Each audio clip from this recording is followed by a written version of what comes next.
Ok, il y a eu un petit bug. Hello tout le monde, bienvenue dans cette vidéo, j'espère que vous allez bien. Donc, j'ai tourné la caméra, avant elle était là, maintenant je l'ai mis là, d'accord? Parce que en fait, je regarde toujours l'écran dans ce sens, et du coup, c'est plus logique si je vous mets juste ici. D'ailleurs, je vais juste un peu vous décaler peut-être. Voilà, magnifique. Donc, j'espère que vous allez bien. On est samedi, week-end, mois de confinement. J'espère que vous êtes bien installés. Moi, j'ai mon petit café là, d'accord? Ah, ok, un petit café à 18 h, vous voyez, ça c'est un bon réflexe de développeur, d'accord? Donc, aujourd'hui, on va revoir un peu rapidement ce qu'on a revu dans les 4 derniers épisodes. J'espère que vous avez pu reprendre, pour ceux qui l'ont fait, la construction du petit jeu de test d'ADN qu'on a fait la dernière fois. Il y en a certains qui m'ont envoyé des fonctions. La dernière, je vous ai laissé essayer de trouver la fonction. Donc il y en a qui m'ont envoyé des fonctions. Bravo à ceux qui l'ont fait. Aujourd'hui, ce qu'on va faire, gros programme. Vous vous rappelez que dans l'épisode 2, je crois qu'on avait vu la programmation objet. Donc là, on va s'amuser à aller un peu plus profondément dans la programmation objet. Et on va notamment voir des fonctions avancé, d'accord, en programmation objet. Donc, ce qu'il faut savoir, c'est que la programmation objet, on l'utilise pas forcément tout le temps en data science. On l'utilise quand on commence à atteindre des niveaux plutôt avancés. Mais par contre, vous allez souvent, très souvent, la rencontrer dans des codes que vous allez réutiliser. Ou sinon, s'il y en a qui veulent faire du jeu vidéo avec Python, etc., la programmation objet, c'est un peu la base. Donc, on va voir un peu plus en avant la programmation objet aujourd'hui. On va essayer de coder un petit, on va essayer de coder un petit zoo, mais on va essayer de coder une petite savane, d'accord, parce que les animaux c'est mieux en liberté apparemment. Donc voilà, vous voyez, on a un décor zoo, là on a un décor savane. J'ai même pas fait exprès, donc on va y aller et c'est parti. Ok, donc tac, si je reprends, hop là, il y a un petit problème là. On ne voit pas le navigateur internet. Alors attendez, ça c'est ma faute. Bougez pas. Pourquoi est-ce qu'on ne voit pas le navigateur internet? Alors c'est ma faute, bougez pas. Je crois savoir pourquoi. Pourtant j'ai fait tous les tests avant qu'il fallait.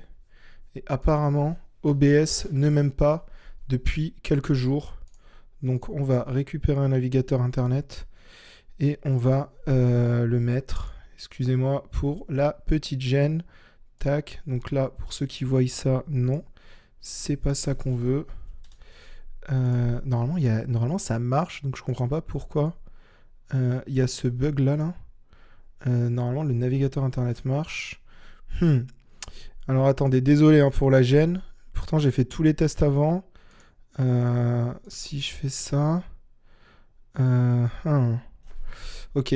Bon, ce qu'on va faire, c'est je vais retenter un dernier truc. Et on est parti. Donc, pour. Tac. Capture d'écran. Je vais refaire exactement la même chose que je faisais avant. Décidément, il y a ok, programmation objet avancé. Non, ça c'est mon Explorer. C'est Chrome. Et Chrome ne marche pas. Super. Ah là là, on n'est pas sorti de l'auberge. Alors attendez. Désolé, hein, là c'est vraiment pas prévu. Je pense que le live je le remettrai pas tout de suite. Là, ça c'est les joies du direct. Ok, hop là. J'aurais pas dû faire ça. Vous savez quoi, je mets en pause le live et je reviens dans 5 secondes, ok? Wow, oh, on y est. Et en fait, il fallait relancer ce foutu OBS. Je pense que je vais changer, je vais plus utiliser OBS comme streaming, ok? Donc, tac, je vous mets un petit message. Dites-moi si c'est bon pour vous. Normalement, le stream a repris comme il fallait. D'accord. Désolé, petit souci technique. Donc, on est reparti là où on en était. Donc, aujourd'hui, on va voir la programmation objet avancée. On a pris un peu 5 minutes de retard, désolé pour ça. Donc, on va voir les différentes notions d'objet. Donc, tout ce qui est encapsulation. Tout ce qui est héritage, méthode et attributs d'instance, de classe et les méthodes statiques. Et on verra quelques fonctions intéressantes. Donc la fonction dir, l'attribut dict. D'ailleurs, il y a un double tiré ici. Ok, qui il ne veut pas. Ok, ça le prend en markdown. Bon, c'est pas grave, on va le mettre comme ça. Et à la fin, on fera un petit exercice pour coder une savane. Donc, si c'est OK pour vous tous, je sais pas si je suis revenu en live d'ailleurs. Je pense que c'est bon. Tac. Ah là là, les joies du direct. Vous m'étonnez qu'il n'y a personne qui fait de live.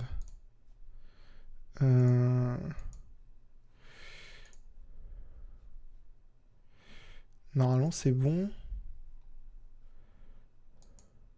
Ok, ouais, normalement, c'est bon. Je me revois en live. Ok, wow. Et il va falloir que je fasse des checks plus avancés la prochaine fois. Là, je comprends pas. Je vais plus utiliser ça. Allez, c'est parti. Donc, on reprend. Donc, pour ceux qui étaient là, au premier épisode, on a vu les variables, d'accord? Rappelez-vous, on a vu tout ce qui était structure de contrôle, if, for, while. On a vu les fonctions, d'accord? On a vu en programmation objet et la programmation fonctionnelle après, pendant l'épisode 2, tout ce qui était comment coder justement une fonction de manière propre. On a vu aussi ce qu'on a appelé les espaces de nommage. Vous savez, c'est quand on a le droit d'utiliser une fonction à un endroit et pas à un autre endroit. Pardon. On a codé un petit truc, un petit bout de code en objet justement en programmation fonctionnelle justement pour trouver la planète la plus petite du système solaire. Et on a fait un petit code à la fin pour programmer justement un objet planète. D'accord? Donc là, ensuite en troisième, on a fait un petit projet pour construire un test d'ADN. Donc on a imaginé deux séquences de gènes que j'avais créées. On a imaginé que c'était les gènes de Cristiano Ronaldo et les gènes de Cristiano Junior. D'accord? On leur a donné chacun des gènes et on a regardé le nombre de gènes qu'ils avaient en commun et on a estimé donc qu'ils avaient sur le jeu de test 30% de gènes en commun ici. D'accord? Et on a aussi très rapidement introduit la notion de complexité algorithmique. Donc je vous ai notamment montré ce petit pourcentage time pour voir combien de temps prend l'exécution d'une cellule sur votre code. Et maintenant, ce qu'on va faire, c'est parti, calmement. On va aller au niveau ultime, pas ultime, ultime moins 1, de la programmation objet. Donc, on va définir. Donc ça, il y a eu beaucoup de questions quand j'ai introduit les objets dans le chat. Il y en avait qui me demandaient est-ce qu'on pouvait avoir des attributs privés, etc. Beaucoup de personnes qui venaient potentiellement du Java. Donc ce qu'il faut savoir, c'est que Java, c'est un langage qui est orienté objet, d'accord? Donc il y a beaucoup de très bonnes pratiques qui nous viennent du langage Java. Donc parfois, bon, j'aime pas trop ça parce que moi je suis pur Python, mais j'aime pas trop quand on essaye de nous donner des codes du Java et de les appliquer obligatoirement au Python. Mais il faut se dire que c'est plus des codes du langage objet qu'on va venir appliquer au Python. Vous allez voir notamment sur la fonction de setters et de getters qu'on va détailler dans quelques minutes. Alors l'encapsulation, déjà c'est quoi? L'encapsulation, c'est hyper important un objet, c'est si jamais vous faites des tests de programming, si jamais vous faites des tests en Python, si jamais vous faites des tests en objet, c'est la fonction qu'on va toujours vous demander, le mot qu'on va toujours vous demander de définir. Définissez ce qu'est l'encapsulation. Alors l'encapsulation, c'est très simple, c'est une manière de dire, donc là c'est la définition que j'ai récupérée de Wikipédia et je la trouve très correcte, empêcher l'accès aux données d'un objet par un autre moyen que ceux définis. D'accord? Donc ça veut dire, je vais définir des méthodes pour accéder à cet objet.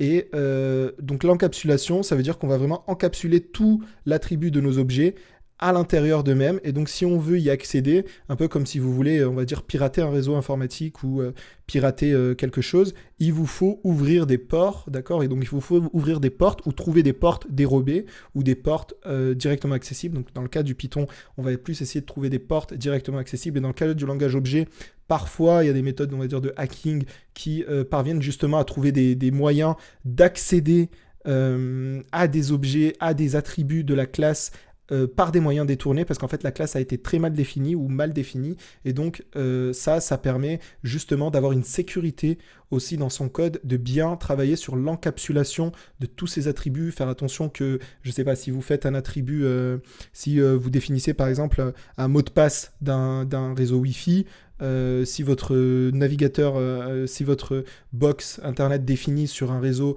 l'attribut de votre mot de passe et il se laisse le balader en public, et du coup pour récupérer l'attribut de votre mot de passe Wi-Fi, il suffit simplement d'aller récupérer quelque chose qui transite par votre réseau Wi-Fi et vous avez ce mot de passe Wi-Fi, et bien là ça veut dire qu'il y a un problème de sécurité, d'accord? C'était beaucoup la mode dans les années 2010 justement.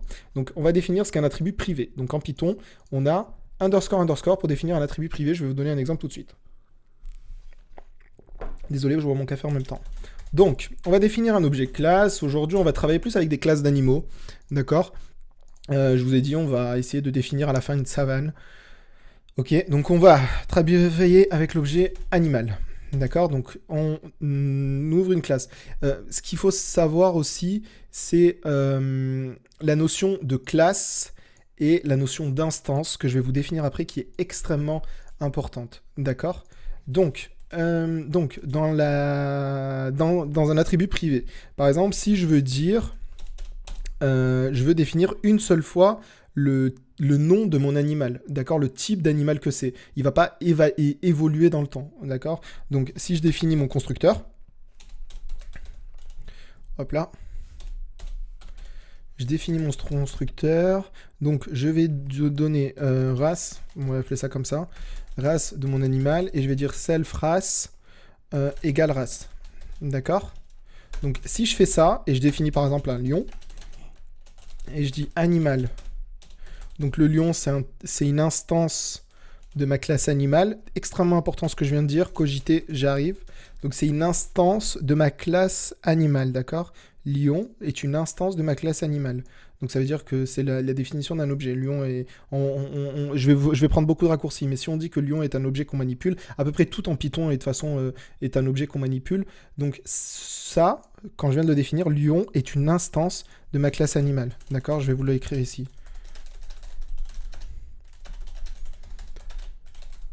Ok? Hello tout le monde, désolé, je vous ai même pas dit bonjour à toutes les personnes du chat qui disent hello. Je suis mal poli le week-end apparemment. Donc si je dis maintenant lion et que je veux récupérer la race, d'accord? Donc je vais lui dire print moi la race de lion. Il va me printer que c'est un lion. On est d'accord. D'ailleurs ce lion, voilà, on va l'appeler on va l'appeler Toto le lion, d'accord? Tac. Donc, hop là. Donc, Toto le lion, on va déjà l'appeler comme ça, avec une minuscule. Donc, Toto le lion est bien un lion, d'accord? Maintenant, si je vous dis, je veux définir une seule fois mon attribut et qu'il ne change plus jamais, parce qu'une fois que j'ai défini que c'est un lion, il ne va pas se transformer en girafe, d'accord? Alors là, petite astuce, on va venir définir comme ça, underscore race, et là, vous allez voir que si je fais ça, il me dit animal objet has no attribute trace. Donc là, c'est très bien. Ça veut dire qu'il n'est pas capable de d'accéder directement à mon attribut parce qu'en fait, c'est devenu un attribut privé. D'accord?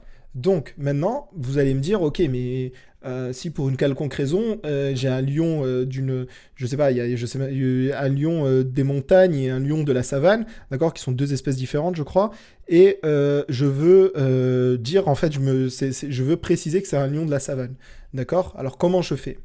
Alors là, aujourd'hui, on va définir donc les setters et getters, d'accord? Donc comme leur nom l'indique, ça permet de récupérer et ça permet de donner et de récupérer des choses dans les instances de classe. D'accord? Donc faites attention aux mots que j'utilise. Je ne dis plus dans les objets. Je viens d'ajouter une petite complexité. Maintenant, je dis c'est une instance de classe. D'accord? Exprès pour après vous définir tout le reste plus bas. Donc, comment on va faire pour définir un getters? Par exemple, je veux quand même récupérer la race de mon lion. D'accord? Je veux quand même afficher c'est quoi la race de mon lion. Donc maintenant, ça c'est une bonne pratique du Java. C'est pour ça que j'ai mis coucou Java. Mais on n'est pas obligé de faire ça en Python. Mais là, je vous donne vraiment les bonnes pratiques. Je vous ai dit, c'est programmation objet avancé. Donc, on va essayer de faire les choses les plus simples, les plus propres possibles, on va dire. Ok? Donc là, je définis self, d'accord? Et je return, si je fais ça... Alors, ce qu'il faut savoir, c'est que moi, ma spécialité, elle n'est pas en programmation objet. Ok, pour être honnête avec vous, on n'utilise pas vraiment toutes ces fonctions en data science. Ce qu'il faut savoir, c'est que bien comprendre la notion de classe, etc. Mais toutes ces méthodes setters, getters, etc., on les utilise pas forcément dans la vie de tous les gens en data science, mais vous allez les rencontrer. Donc c'est pour ça que je vous les donne. Mais après, je suis pas non plus un expert de la programmation objet. Moi, je fais beaucoup de programmation fonctionnelle. Ok, maintenant si je fais ça et que je vous dis point set race, normalement, il va me retourner, vous voyez, il va me retourner Lyon. Donc, ça, c'est une méthode, donc très très propre. Donc là, si vous faites ça, c'est très très propre. Si vous voyez quelqu'un définir des objets comme ça en Python, c'est très très propre. Et maintenant, si je veux modifier maintenant mon get mon race, parce que là, si je lui dis print Toto, non, regardez, si je lui dis, on va faire un petit jeu. Si je lui dis Toto le lion, point race égale lion de la savane, et que je lui dis ok, maintenant donne-moi quand même cette race parce que je viens de le modifier, d'accord, et ben en fait il va pas me le modifier, ok, il va dire je vois pas de quoi tu parles, désolé, reviens plus tard. Donc là maintenant on va définir un getters, d'accord, tac, hop là, on va rajouter une ligne de code, donc on va définir un getters. Donc un getters, donc là, je vous le mets. Je vous le mets en commentaire. On ne peut pas modifier encore l'attribut privé. Donc maintenant, comment est-ce qu'on va modifier cet attribut privé? Donc là, ici, on va garder à peu près la même syntaxe. Get attribut. OK. Donc là, ce qu'on va faire, c'est on a un setters déjà. Donc on va définir maintenant un getters. OK.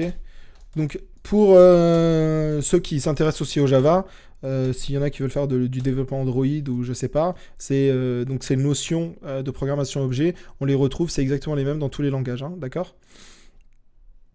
Donc maintenant, si je dis get race qui va donner, qui va modifier en fait, je vais lui donner une race et je vais l'appeler nouvelle race, d'accord? Et self race va être égal à nouvelle race. Donc maintenant, si je dis ici get, hop là, je vais un peu remonter, histoire d'être sûr que vous voyez tous bien. Ok, magnifique. Donc set, tac, je vais un peu, ouais, voilà, parfait. Set, donc là je dis get race, hop là, c'est une fonction. Ok, donc je lui dis que c'est un lion de la savane. Le getter permet d'accéder, le setter permet de modifier, tu as fait l'inverse. Ah, j'ai fait l'inverse. Get, c'est pour obtenir. Ah oui, bah oui, bien joué. Bien joué. Bah tu vois, je t'ai dit, je suis pas... Je me suis embrouillé, pinceau. Bien joué. Voilà, mon anglais n'était pas correct. Mais merci, ok, c'est cool. Set, et là, je récupère le get. Merci beaucoup, Diogo. Et là, je récupère... je vais bien récupérer le get. Tac, donc là, je vais get ça, set gate, et là, c'est get. Tac, je modifie. Je vous ai dit, le pair programming, c'est puissant. Hein. Quand on a le nez dans le code, parfois, on se rend pas compte des bêtises qu'on peut faire. Gate, set, ok. Et là, on a bien modifié, donc, lion de la savane. Vous voyez? Donc voilà, getters, setters, très important quand on modifie un attribut privé. Donc vous pouvez ne pas l'appliquer uniquement aux attributs privés, vous pouvez aussi l'appliquer aux attributs d'instance, d'accord? Et aux attributs publics. Et donc un attribut public, vous le définissez sans le moindre mal en mettant, comme on l'a fait dans l'épisode, comme on l'a fait dans l'épisode 3 d'ailleurs, où on va plus prendre l'épisode 2, quand on l'a fait dans l'épisode 2. Donc tout ça, c'est des attributs publics. Vous avez vu qu'on pouvait le modifier directement sans passer par des méthodes de get ou des méthodes de set. D'accord? Donc get, getting, obtenir, set, setting, donner. D'accord? Ok. Maintenant qu'on a initié ça, donc c'est des notions plutôt importantes en programmation à objet, on va continuer. Tac. Donc, ce qu'on va faire maintenant, on va introduire la notion d'héritage en Python. D'accord? Donc, la notion d'héritage en Python, elle est plutôt simple. Donc, c'est quoi une notion d'héritage? Alors, vous vous doutez bien qu'il y a beaucoup de lions, d'accord? Et il y a beaucoup... donc, il y a beaucoup d'animaux, mais il y a aussi beaucoup de lions, d'accord? Donc, en fait, peut-être ça serait logique de créer, si je veux avoir dans ma savane, je sais pas, 15 lions, plutôt que de créer à chaque fois ici animal lion, je vais peut-être m'amuser à créer directement un objet lion. D'accord? Donc là, je récupère ce qu'on vient de faire ici, ma classe animal. Ok, et je vais la faire hériter. Et, pardon, je crée une classe lion. Et cette classe lion, je vais la faire hériter de mon objet animal. Donc, la faire hériter, ça veut dire quoi? Une classe, elle hérite en attribut et méthode de sa classe père. D'accord? Donc ça veut dire la classe lion devient classe fils d'animal. Là, vous pouvez me dire pourquoi.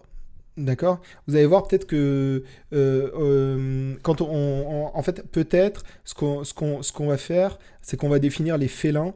Et après, vous allez comprendre que un félin, ça peut aussi bien être un lion qu'un tigre, je sais pas, plein d'autres choses, d'accord? Mais on va le définir après. Donc animal, lion, et aussi un animal, ça peut être une girafe aussi, d'accord? Donc on va définir ces deux animaux, donc qui héritent tous les deux, qui sont tous les deux des animaux, d'accord? Donc ils partagent des choses.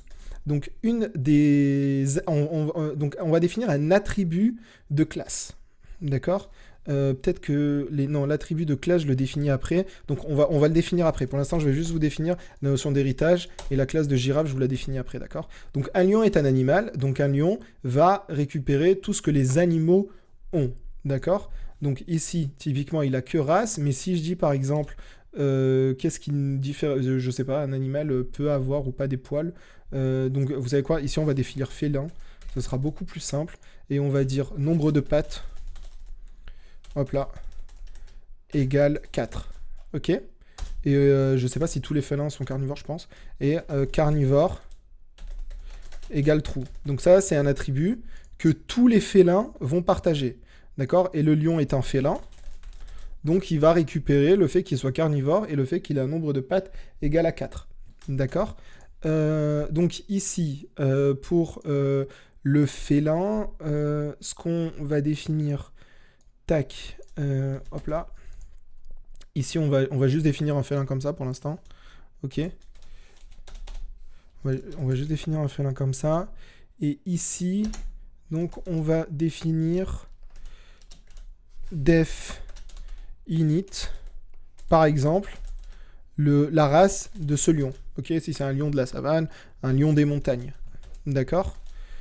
Donc ici, je vais reprendre en fait ce que j'avais déplacé de félin. Je le mets ici. Ok, on va garder ça comme ça. Et donc ce qu'on va voir, c'est que lion, il va bien récupérer le nombre de pattes et carnivore de sa classe paire qui est félin. D'accord? Et pour faire ça, on va utiliser super comme ça init. D'accord? Normalement, ça veut dire qu'on va bien récupérer dans l'objet constructeur tous les inits de l'objet félin. Donc là, vous voyez qu'il n'y a pas encore de fonction init. D'accord? Mais si par exemple je veux définir un félin, je vais définir je sais pas, la couleur du félin peut-être. Du coup, là, ce que je vais faire, je vais définir couleur. Ok. Voilà. Donc là, je définis une couleur. Donc c'est un attribut privé. Parce que ça n'a pas changé. On va récupérer nos getter setters. Pour aller vite, hein, on fait des gros copier-coller. D'accord. Couleur. Tac. Donc j'espère que vous allez tous bien dans le chat. Un peu comme hier. Personne ne parle, donc je pense que vous êtes tous concentrés. Donc ici, le return dans le setter est obligatoire. Alors attends, j'arrive. Le return dans le setter, non, il n'est pas du tout obligatoire. Pas du tout. Là, la preuve, je peux l'enlever. Mais c'est juste par vision, tu vois. Ça va, que je fasse ça, ou que je le mette pas, dans tous les cas, ça va rien retourner. Là, je retourne un truc vide. C'est juste histoire d'avoir une certaine harmonie dans mon code. Je préfère le laisser comme ça. Parce qu'en fait, quand j'arrive sur ma fonction comme ça, je vois que là, c'est le get, ça, c'est le set. Il y a 2 returns. Enfin, c'est agréable, on va dire, à voir. Mais si tu veux l'enlever, tu peux l'enlever. Il n'y a pas de souci avec ça. Couleur. Le fait que la race ne va pas se modifier. Par contre, un truc qui peut se modifier, c'est le nom, ok, de notre lion. Peut-être on va voir comment on va l'appeler après. Donc là, on va l'appeler comme ça. Donc ça peut se modifier, ok. Et on va voir une petite erreur. Donc je vais provoquer une erreur exprès, d'accord, pour bien vous montrer ça là, d'accord, que ça irrite bien des objets du constructeur et qu'il ne faut pas se louper. Donc si je définis uniquement avec lion de la savane et que je l'appelle, je sais pas, Gérard, ok. Ici, il y a une erreur qui dit il manque un argument, d'accord. Ok, je vous la mets là. Il faut... Hop là, je vais un peu monter, sinon vous n'allez pas voir. Il faut bien faire attention à définir les attributs de la classe pair. Ok? C'est hyper important. D'accord? C'est hyper important, il faut bien faire ça parce que la plupart du temps, quand vous allez commencer à avoir des dizaines et des dizaines de lignes de code, voire des centaines, vous allez oublier les attributs d'une classe, d'accord? Mais après, on verra après comment on vérifie tout ça. Donc là, ici, quand je me positionne ici, il faut bien définir, si je dis pas de bêtises, si je dis par exemple rouge, il va bien définir qu'il est rouge. Hop là, non. But init take 3 positional argument, but cat for the given. Ouais, alors là, voilà, là c'est typiquement un truc que j'oublie. Ah oui, ok. Couleur. Ok, et là je dis self. Non, et là je lui envoie couleur. C'est ici en fait qu'il faut le définir. Et là on va bien le laisser rouge. Tac. Ok, et là maintenant, ça a bien défini notre classe lion. D'accord? Donc, si jamais lui, je l'appelle Gérard le lion, ok, et que je vais récupérer Gérard le lion, son name, et je vais get sa race. Donc, je récupère bien qu'il s'appelle Gérard et que c'est un lion de la savane, ok. Donc voilà, ça c'est le principe d'héritage, d'accord, c'est le principe d'héritage, donc dans deux classes, d'accord. Alors ce qu'il faut savoir, c'est que aussi les félins, ils peuvent manger, d'accord. Donc si jamais je définis une fonction def manger viande, ils vont pas manger des pousses d'herbe, d'accord, et je lui mets rien, et je dis print, je viens de manger de la viande, ou sinon je vais dire je vais l'appeler comme ça, je viens de manger de la viande, et en fait vous allez voir que Gérard le lion, il va aussi hériter, d'accord, des méthodes de la classe pair, d'accord. Donc si je dis lion, si je dis Gérard le lion qui mange manger viande. Ok. Pourquoi? Ah oui, ok. Ouais, ok. Tac. Ici. Ok. Et pourquoi ça me print rien?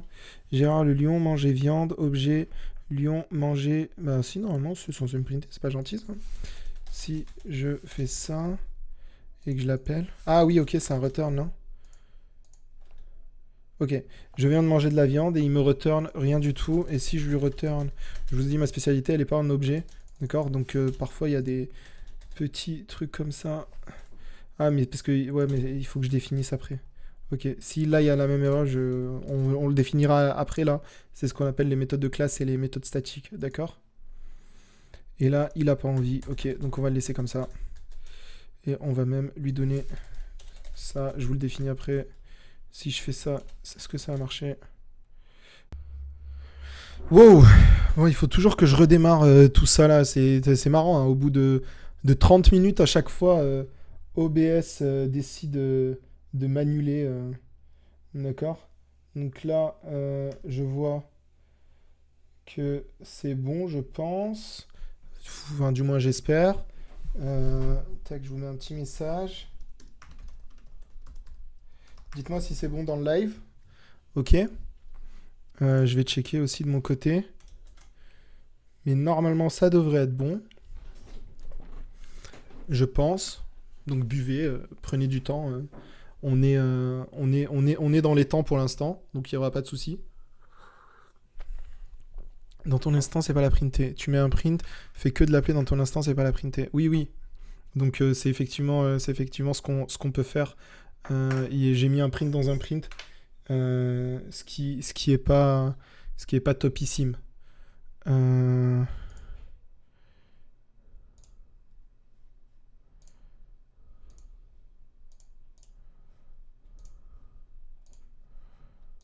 Ok, là normalement c'est bon.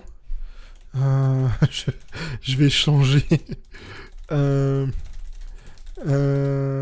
Normalement c'est bon. Je vous mets un petit message, devrait être bon dans 10 secondes. Je pense le temps qui a le petit décalage. Je pense que là on est revenu en live.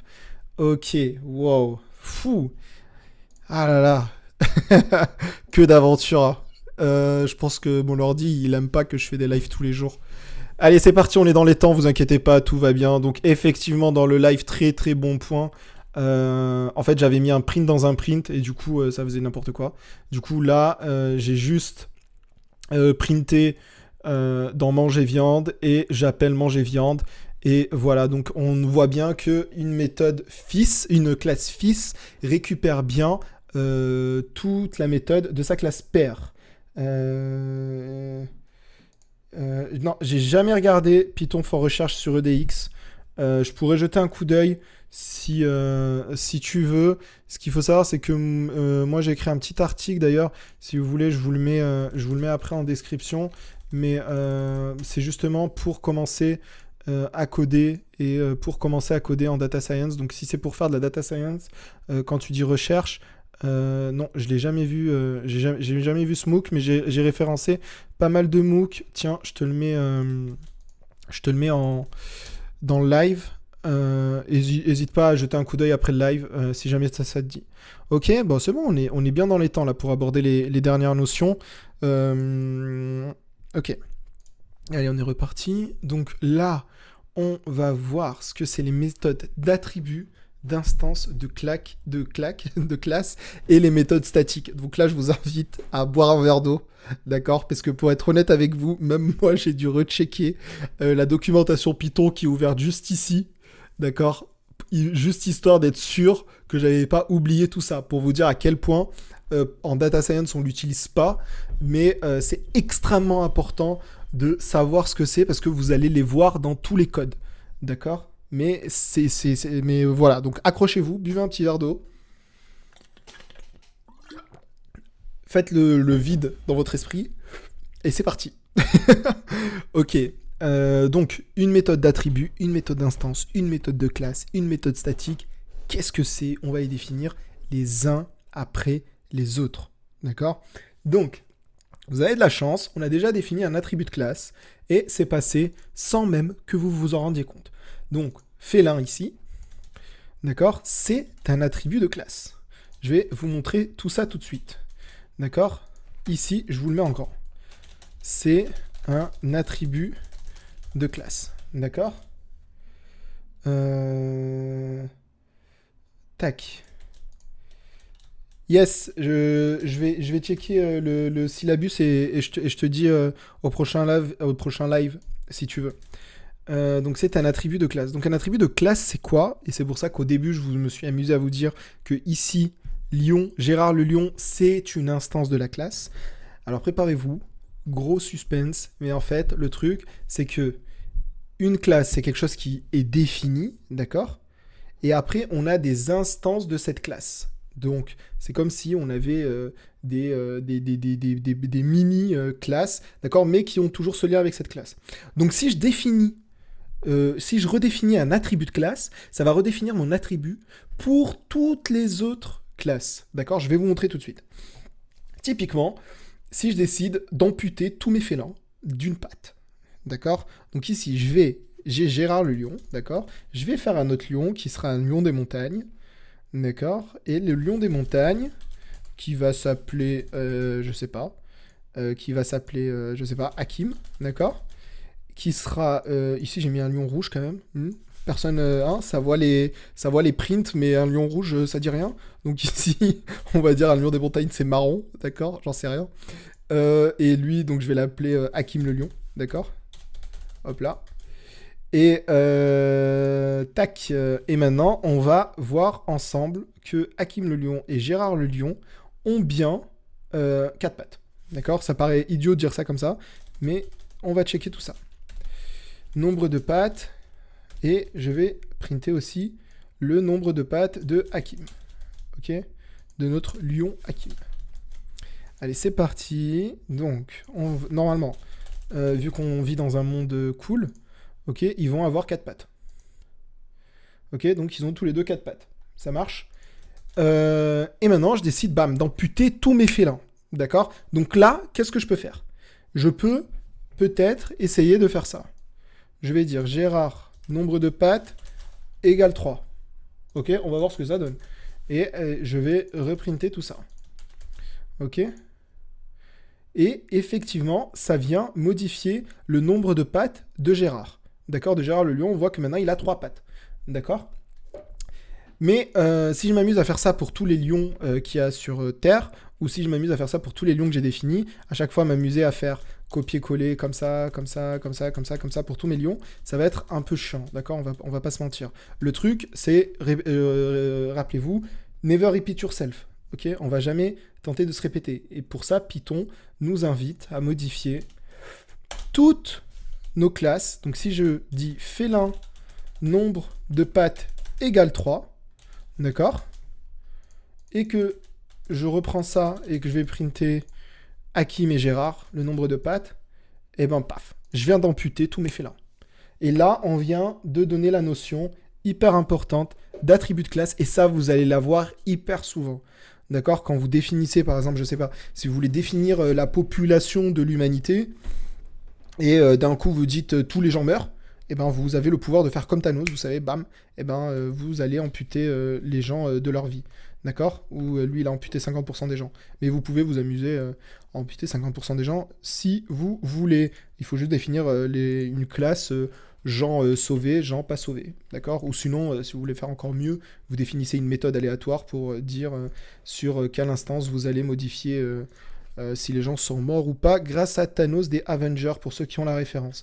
D'accord. Après cette petite parenthèse de comique, on va continuer. Donc là, on vient de définir ce qu'était un attribut d'instance. D'accord. Je vais vous... hop là, tac. L'héritage, en fait... Ah, il y a eu un double copier-coller, là. Je vous ai pas défini isSubclass, isInstance. Je vous le fais juste après si on a du temps. Ça marche. Ok. Donc maintenant, on va définir ce qu'est une méthode de classe et une méthode statique. D'accord. Donc, une méthode de classe, qu'est-ce que c'est? Donc, une méthode de classe, c'est une méthode donc, qui va agir directement sur la classe. D'accord? Exactement comme on a un attribut de classe ici, d'accord? Où on va venir agir juste en modifiant de manière la plus simple qui soit un attribut, on peut vouloir avoir une méthode. Donc, par exemple, la méthode, ça va être je sais pas, de modifier le nombre de pattes par un indicateur qu'on va donner. Non, ça marche pas parce qu'on peut aussi faire 3 fois directement ici, on peut faire 3 fois 2, etc. Mais on va dire qu'on sait pas que ça marche comme ça, ok? Donc, si jamais on s'amuse, par exemple, je reprends ma classe ici, je reprends mon exemple félin. D'accord? Ton écran est flou, presque illisible. Ah ouais? Ok, attends. Mon écran est flou, presque illisible. Ah ouais, non, normalement... regarde, essaye de modifier la qualité, parce que normalement, je projette en 1080. Donc tu dois certainement être en 720 ou en 360. Mais normalement, l'écran il est plutôt lisible. J'ai le live juste à côté de moi. Donc les autres, dites-moi si c'est ouais, la netteté de l'écran. Ouais, pareil. Normalement, je projette en HD, hein. Donc vous pouvez y accéder directement en cliquant sur le petit boulon de YouTube. Tac, donc la méthode de classe, qu'est-ce que c'est? Donc ça va nous permettre de définir une méthode qui va modifier et qui va agir sur toutes les classes. D'accord? On va voir ça tout de suite, typiquement. Ici, j'avais pris l'exemple avec personne, je vous ai dit même moi pour réviser. Alors, je vais définir félin. Ok. Sinon, on va reprendre notre exemple, on va continuer avec Serge et Hakim les lions. Tac. Donc ici, ce que je vais faire maintenant, je veux définir une méthode de classe ici, d'accord, qui va nourrir tous mes lions quand manger viande, lion. Ok, je vais définir une méthode qui va s'appeler tous les lions mangent. Ok. Donc ici, ce que je vais faire, je vais récupérer. Sinon, vous savez quoi, on va faire un autre truc, on va essayer de rester propre pour pas trop compliqué. On va faire tous les félins mangent. Ok. Def, tous les félins mangent. Ok. Si je dis qu'on a un stock de nourriture actuellement, un stock de nourriture de 10, d'accord. Donc ils ont tous plutôt bien mangé. Non, parce qu'un stock de nourriture, en fait, si on le définit en objet, c'est plus la personne qui va les nourrir qui sera le stock de nourriture dans le cas des félins. Donc là, ça va être par exemple énergie. Ok, donc là, ça va être énergie. Donc là, je vais faire courir tous mes félins. Donc là, je vais faire tous les félins courts. Ok. Donc, ce que je vais faire, je vais récupérer ma classe. Ok, je vais vous définir ce petit mot-là, hein. Je vais vous définir, je vais dire que ma classe, hop là, ici j'ai pas défini énergie, énergie égale 100 au début, d'accord? Énergie égale 100, donc je vais dire énergie, quand ils courent une fois un sprint, ça leur fait gaspiller 10 points d'énergie, d'accord? Et là vous commencez à comprendre pourquoi est-ce qu'on utilise beaucoup de programmation objet dans les jeux vidéo, notamment quand on code en Python, quand on code en Java, etc. D'accord? Donc là, je dis classe énergie, énergie égale 10 quand ils courent. D'accord? Quand tous les félins courent, ils diminuent leur taux de points d'énergie de 10. D'accord? Tac, tac, tac. Je vais juste vérifier que j'ai pas fait de bêtises. Normalement, c'est bon, je pense. Ah non, ici, c'est classe énergie, hein. Ok, donc CLC ici, ça veut dire classe. Donc ça veut dire que je vais récupérer ma classe. D'accord? Et dans ma classe, donc mon attribut de classe, énergie est mon attribut de classe. Ok, si j'avais récupéré self permet de créer le constructeur pour les instances. D'accord, pour les attributs d'instance. D'accord, je vous le mets ici. Constructeur d'attributs d'instance. D'accord. Donc, je sais que cette notion, elle est hyper méga compliquée, instance, méthode, etc. Mais vraiment, soyez concentrés parce que là, c'est les 10 minutes les plus difficiles, on va dire, à comprendre en programmation objet. D'accord? Donc, ça, c'est un constructeur d'attributs d'instance. Donc, vous voyez que quand on appelle, ça, c'est une instance. Gérard Le Lion est une instance. Donc, on va construire notre instance. D'accord? Mais ici, on a notre attribut de classe. Donc, c'est pour ça qu'on vient récupérer CLS, qui est notre objet, d'accord, classe. Et donc, ça, c'est un attribut de classe, d'accord? Donc, on va modifier à tous les félins un attribut de classe qui va diminuer de 100, d'accord? Donc, au début, là, ce que je veux, c'est mon taux d'énergie, d'accord, de mes félins. Donc, ils vont tous avoir un taux d'énergie de 100, parce que c'est le matin et ils sont contents. Et maintenant, si je vérifie que mes félins, si je récupère le taux d'énergie de tous mes félins, normalement, on verra aussi qu'il est égal à 100, d'accord? Et maintenant, si ce que je vais faire, je vais dire que je vais faire courir tous mes félins, d'accord? Donc lui, il va courir. Mais après, je vous montre qu'on peut juste faire courir... non, je vais faire ça. Je vais faire félin point court. Non, tous les félins courts. Je vais le faire comme ça. Tous les félins courts, ok? Et tac, je vérifie juste que je fais pas de bêtises. Ouais, tous les félins courts. Et là, maintenant, je vais réafficher l'énergie de Gérard et l'énergie d'Hakim. Et là, il y a une erreur. Missing argument, blablabla. Bla. Je vous ai dit, c'était sûr qu'il allait y avoir... Ah oui, ok. Oui, ok. Donc, pourquoi il y a cette erreur? C'est parce qu'en fait, il faut que je définisse que c'est une méthode de classe. Alors, pour définir que c'est une méthode de classe, j'ai deux possibilités. Soit, je dis que tous les félins courts, je peux le définir comme ça. Classe, méthode de tous les félins courts. Ok, donc là, normalement, ça va passer. Pourquoi un print où? Il faut que tu me dises parce que sinon, je ne sais pas. Hop là. Ah, pourquoi un print sur tous les félins courts? Bien joué, Georges. Il n'y a pas besoin de print. Mais tu vois que ça a quand même tourné. Mais non, il n'y a pas besoin de print. Je vous ai dit, je développe avec vous. Tout ça, je ne l'ai pas développé avant. Je l'ai dans ma tête. Et le but du jeu, justement, c'est d'avoir ces interactions. Donc, on développe tout ça ensemble. Et là, on voit bien que quand je fais tous les félins courts, il y a bien 90 qui diminue. D'accord? Enfin, ça devient 90. Alors, soit je peux faire ça. Première méthode pour...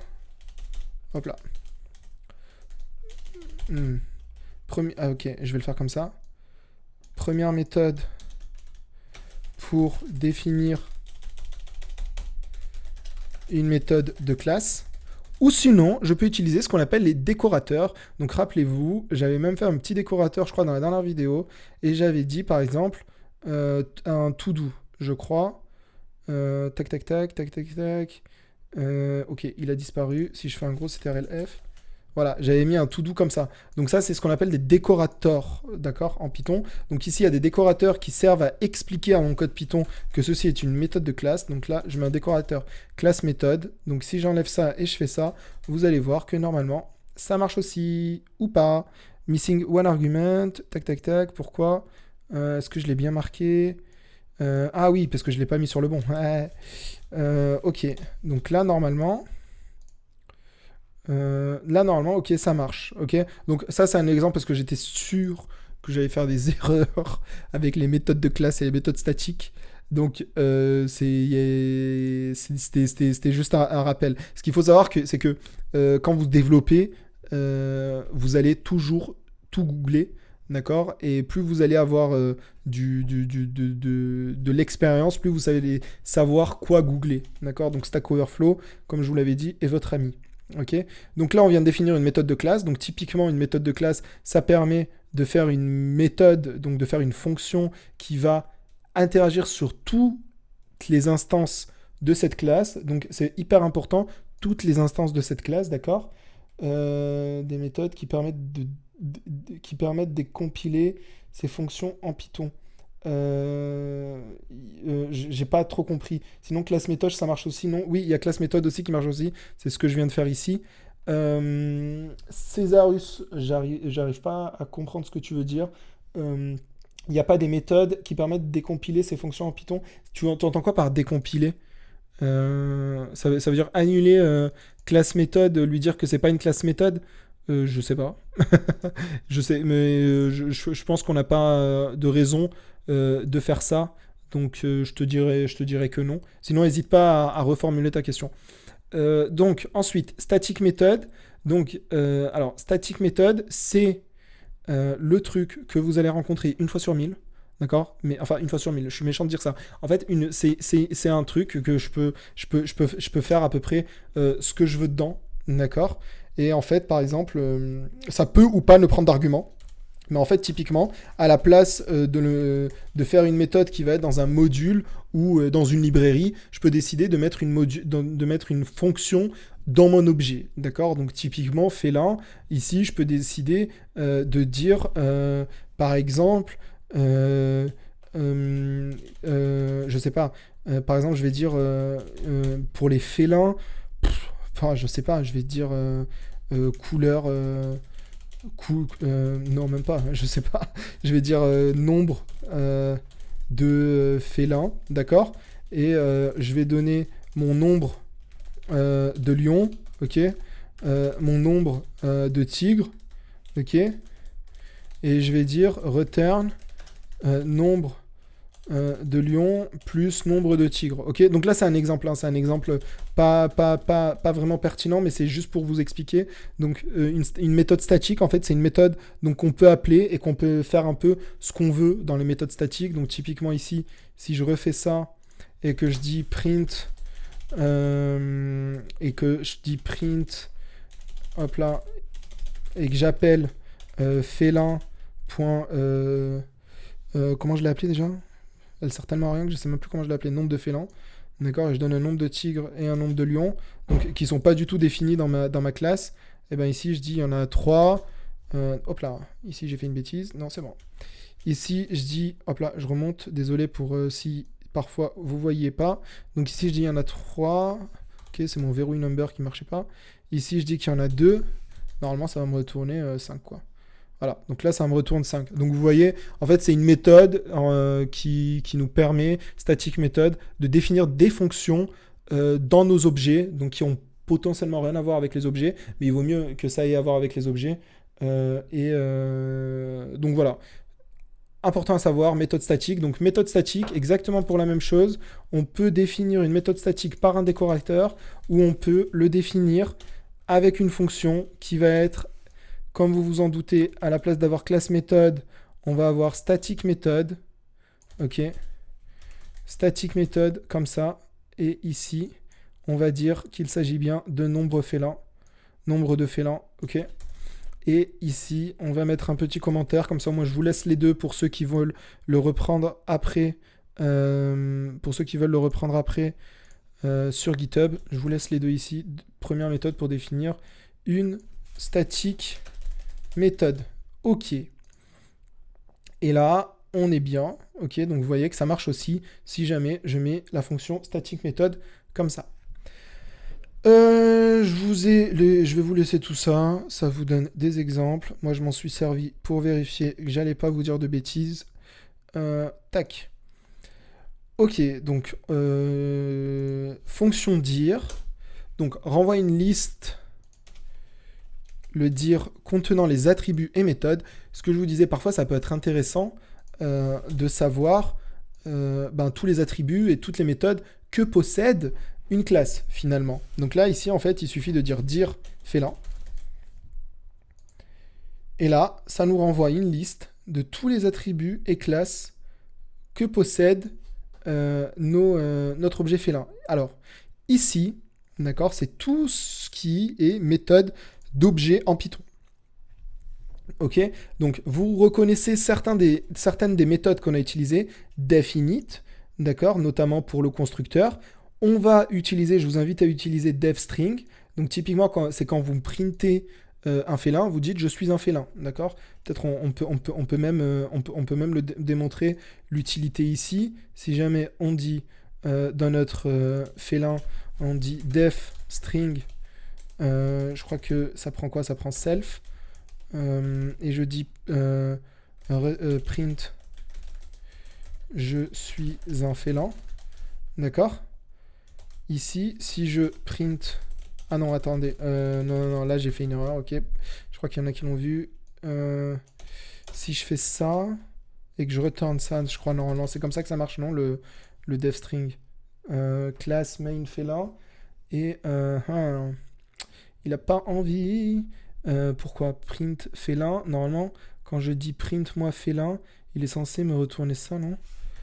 Je sais plus comment ça marche. Je vous avoue que je n'utilise pas tous les jours. Print string félin. Def, vous savez quoi? Regardez, je vais vous faire la démonstration que Google est votre meilleur ami. How and when to use return. Et là, return self color. Bah, c'est ce que j'ai fait, non? Def. Ici. Pourquoi il n'a pas envie? Pourquoi il n'a pas envie? Sinon, je vous laisse regarder ou je vous le dis dans la prochaine vidéo. Mais normalement... Oui, ok, il y a un return. Je suis d'accord avec toi. Mais normalement... il est censé nous printer quand on l'appelle en string, non? Alors, je réponds à vos questions tout de suite. Tac. Ouais, c'est ça, print. Ah, ok. Oui, non, je crois que j'avais bon, en fait, dès le début. Bah non, en fait. Ok, super. Print félin, et il a pas envie. Bon, je sais pas, je vous dirai. Normalement, moi, je me rappelle que c'était comme ça. On retourne, on fait print P, et ça nous donne personne classe. Normalement, ça nous donne ça, ouais. Mais là, il a... je sais pas. Je sais pas. Ah, peut-être c'est print Lyon. Non, même pas. Même pas. Enfin... Ah, oui. Il faut que je print une instance. Je crois, non? Alors, attendez.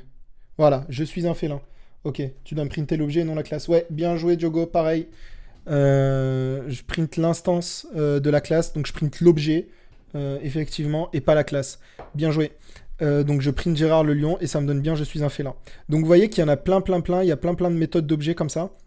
Je vous invite vraiment à juste checker ça. Comme ça, aller sur internet, dire objet Python et vous allez comprendre à quoi ça sert. Donc là, par exemple, c'est un modèle, ok.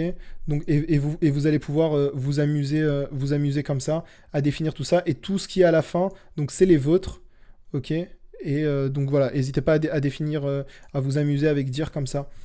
Alors, attribut dict, donc si on dit, là, si je dis pas de bêtises, ça va nous retourner, en fait, ça c'est hyper méga utile, typiquement en data, d'accord. Parce qu'en fait, ça va nous retourner tous les attributs de notre objet, dans un format dictionnaire en fait. Et ça c'est hyper méga utile. Et regardez, normalement, on a bien dict, vous voyez qui est là, d'accord.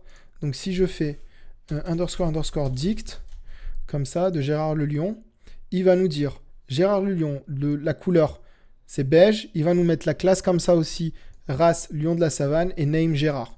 Enfin là on est au paradis, vous voyez. Là, c'est typiquement... enfin, là, c'est génial, ce qui nous affiche ici. D'accord. Donc, c'est hyper méga utile. Je vais profiter des dernières minutes pour vous définir is instance et is subclass, qui sont hyper intéressants. D'accord. Donc, je vais re-runner ce petit bout de code. En fait, is instance, c'est pour dire... est-ce que c'est une instance de cette classe. D'accord. Donc, typiquement... ça va nous retourner true ou true or false. D'accord. Donc, est-ce que Gérard le Lion est de la classe Lion? D'accord. Donc, ici, ça va nous retourner true. D'accord. Et sinon, is subclass. Donc, est-ce que... tac. Is subclass ici. Est-ce que Lion est du subclass félin? D'accord. Et ça va nous retourner true aussi. Donc, on va faire rapidement une dernière. Donc, si je dis girafe, d'accord. Je définis très rapidement girafe. Race, je vais l'appeler girafe, ok. Je définis très rapidement une fonction comme une classe comme ça, juste pour l'exemple.